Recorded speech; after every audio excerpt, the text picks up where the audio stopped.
बिस्मिल्लाहिर्रहमानिर्रहीम। नाज़रीन मोहतरम, अस्सलामु अलैकुम वरहमतुल्लाहि वबरकातुहू।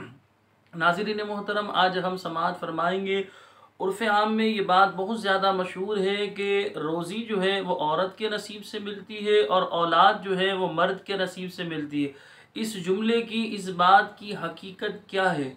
तो याद रखें, शरीयत मुताहरा ने इस तरह का कोई जुमला बयान नहीं किया। कुरान और हदीस में इस तरह की कोई बात नहीं आई कि रोज़ी जो है, रिस्क जो है वो औरत के नसीब से मिलता है और औलाद जो है वो मर्द के नसीब से मिलती है। कुरान और हदीस में ऐसी कोई बात नहीं आई। अल्लाह तबारक व तआला ने, या अल्लाह तबारक व तआला के प्यारे महबूब सल्लल्लाहु अलैहि वसल्लम ने ऐसी कोई बात इरशाद नहीं फरमाई।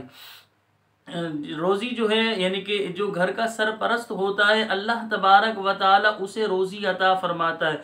अब उसकी कफ़ालत में जितने अफराद हैं, मसलन उसके नसीब का भी उसे ही मिलता है। फिर बीवी उसकी कफ़ालत में, तो बीवी के नसीब का भी शौहर ही को मिलता है। इसी तरह औलाद जो है, जो कफ़ालत में है, उनके नसीब का भी अल्लाह तबारक व तआला उसे ही अता फरमाता है। अब उसी की ज़िम्मेदारी होती है अब इनको निभाना, इनमें तक़सीम करना, इन्हें खिलाना पिलाना। बहरहाल आसान लफ्ज़ों में हर बंदे को जो भी मिलता है, चाहे वो बच्चे हो, बीवी हो, शौहर हो, माँ बाप हो, सबको अपने नसीब ही का मिलता है, किसी और के नसीब का नहीं मिलता।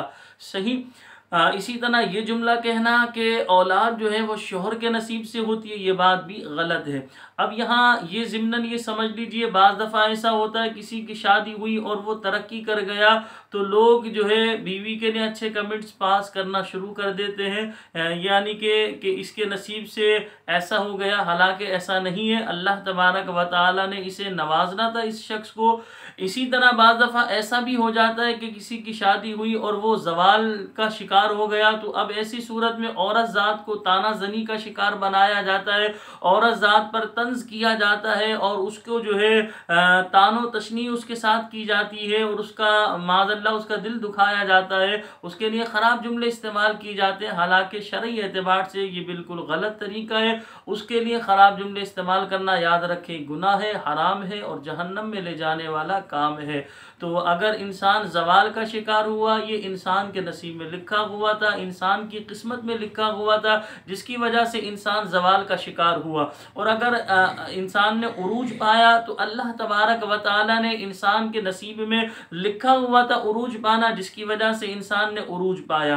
तो लिहाजा जो भी इंसान खाता है वो अपने ही नसीब का खाता है, कोई किसी और के नसीब का नहीं खाता। हाँ, अलबत्ता इतना ज़रूर है, हम किसी को खिलाएंगे, पिलाएंगे, किसी को देंगे, इसकी बरकत से अल्लाह तबारक व तआला हमारी रोज़ी में बरकत नाजिल फरमाएगा। अल्लाह करीम की बारगाह में दुआ है कि अल्लाह तबारक व तआला मुझे भी और आप तमाम देखने वाले दोस्तों अहबाब को शरीयत मुताहरा के मुताबिक ज़िंदगी गुजारने की तौफीक अता फरमाए। दुआ में याद रखिएगा। अस्सलामु अलैकुम व रहमतुल्लाहि व बरकातुहू।